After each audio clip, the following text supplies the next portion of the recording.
How you doing? I'm back. I am back. Hit that like button. Hit that subscribe button. Hit that that bell. Be notified. Be notified when I'm dropping new content. I'm gonna talk about two individuals. Both from Queens. I'm gonna talk about my man. I'm saying my fellow roundtable brother. This guy right here.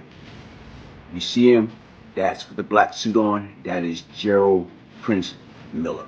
Next to him is his uncle. I'm saying? Kenneth Supreme McGriff. You listen to some of the story about Gerald Prince Miller, and you listen to some of the people when they talk about Gerald Prince Miller. Here it is. Gerald Prince Miller was he is a very, very, very intelligent individual. And right now a lot of people fear that, especially from the law enforcement side. They say right now he was probably one of the most smartest, dangerous individuals that they ever dealt with as far as in law enforcement. Prince, like I tell you right now, is very good dude. Him and another individual from, Queens, had a problem. I'm gonna speak about this individual right here. This individual right here is Tommy Mickens. They used to call him Tommy Montana. Tommy Montana, I'm talking about literally, just came home probably about 6-7 years ago, doing good for himself. Congratulations, Tommy, on one of those that got caught up back in the days. Here's a picture of Tommy and rap legend Nas. Sit back and think about it. Tommy just was different, man. I think out of everybody back then during that period, Tommy was the most flamboyant one. And why I say that? Because everybody did something different, with their money. And to me, Tommy was I always call him, my dealing with Tommy was brief, but I met Tommy during 1988. We both was in MCC, New York. Like I said right now, we spoke, but we say very, very little. And reason being, I guess our personality or whatever. And then we dealt with one another and we dealt with each other in respect, but nothing more, nothing less. So lo and behold, we used to meet up with Cat Pap, all of us for attorney conference visit or whatever, down in, in attorney conference room downstairs. So, that night, met up with Pap. And Pap, all in a, he's all in an uproar. Yo, what the hell is going on, man? What you mean, what's going on, man? He said, yo, man, what's this nigga Tommy talking about that, our crew is soft and we this and we that and we this. I said, look, man, I don't know nothing about that. I didn't hear nothing about that or whatever, period. I said, you know what? But when I get back upstairs, I will have a conversation with Mr. Mickens. Long story short, I went back upstairs, okay? Pulled Tommy to the side, okay, cool. So I'm talking to him. I said, look, man, I'm hearing that you're talking shit about us. You talking about our crew is soft and we ain't this, we that. He said, no, I did not say that. He said, these are my exact words. I say, Bobo was soft. Here it is, Bobo right there. I'm saying these two individuals right there.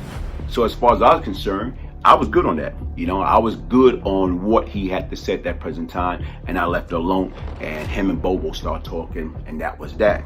Like I told you, being around Tommy was one of those guys. Like I say, if he could have went to commissary first, and he could have bought up everything from commissary before anybody else got a chance to, that's what Tommy would have done. Tommy, doing Valentine's Day. Valentine's Day, everybody get their little mail, get their little Valentine's Day card. Tommy was the type right now was when he got his cars was as huge than the door. Couldn't even get through the door. But that's him. He always had to win. He always had to have the competitive edge. But anyway, let me get back on course. Like I was telling you, I was talking about, Tommy, and right now, and this was going to be about, him and Prince. Okay? Here it is. Prince and them, they had different territories or whatever. Tommy had different territories. And at one point in time, Prince and them opened up a game room. And it's supposed to be, quite a legit game room. So when they opened up the game room, I guess what wound up happening was Tommy people threw a cocktail bomb through the game room. More or less blowing it up. So, here it is, they had to shut it down.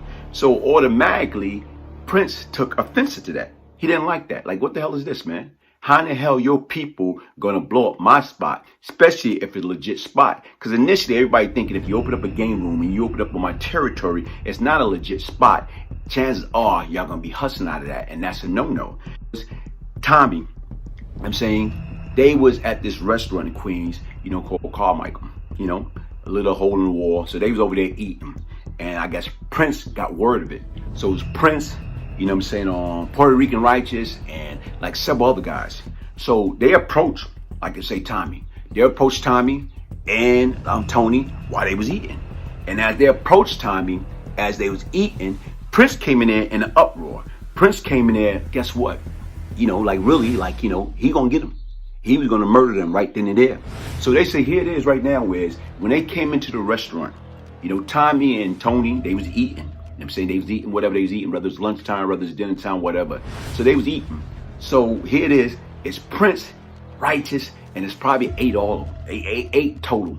So these guys is strapped. They have the arm. They ready to go. So Prince come at him, man. Yo, who the hell you think you are? Cursing at him, man. This shit is bullshit. Y'all blew up our spot. You know what? You know better than that. What's wrong with you? And I heard Prince was yelling, screaming at the top of his lungs. And right now, is only thing they waiting for is Prince to give the word so they can murder Tommy and Tony and Carmichael. So they say Prince going off. You know what I'm saying? Period. So they say Tommy, calmly, them saying right now is took the napkin, wiped his mouth. I'm saying, put the napkin back on the plate and push the plate to the side. And he looked at Prince and he said, come on, man.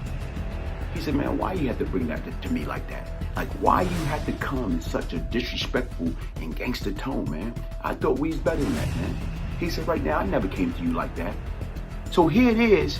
You know, this guy just got finished yelling at you, screaming at you, being borderline disrespectful, but he got the crew. And here it is, opposed to Tommy jumping up all rah-rah. Yo, who the hell you think you talking to? You can't talk to me like that. No. Tommy was smooth. Tommy was like, you know, like, I'm talking about right now, like Coolio Smoothio, man. You know, like I say, that poor little rich kid. The way he handled it with so much of class, grace, and style that Prince had to bow down. He had to back down. Why did you have to come to me all rah-rah with everybody when you didn't have to do that? He said, come on, man, I never disrespect you. But they say, like, the way that he did it, it became like the move, checkmate, while even playing chess. So sit back and think about it, folks, how Tommy acted all rah-rah and say, what the hell you thinking? Who you think you can't talk to me like that? Guess what? Prince would have killed him. They would have killed him and Tony in that Carmichael restaurant that night. But what happened was, he didn't do that. He played that perfect gentleman. Like I told you right now, is Tommy's smooth cat. You know, if I must say myself, I call him like the Richie Rich, the poor little rich boy. Okay? And why? Because once again, Tommy was a hell of an individual, man. He was in his own little private world.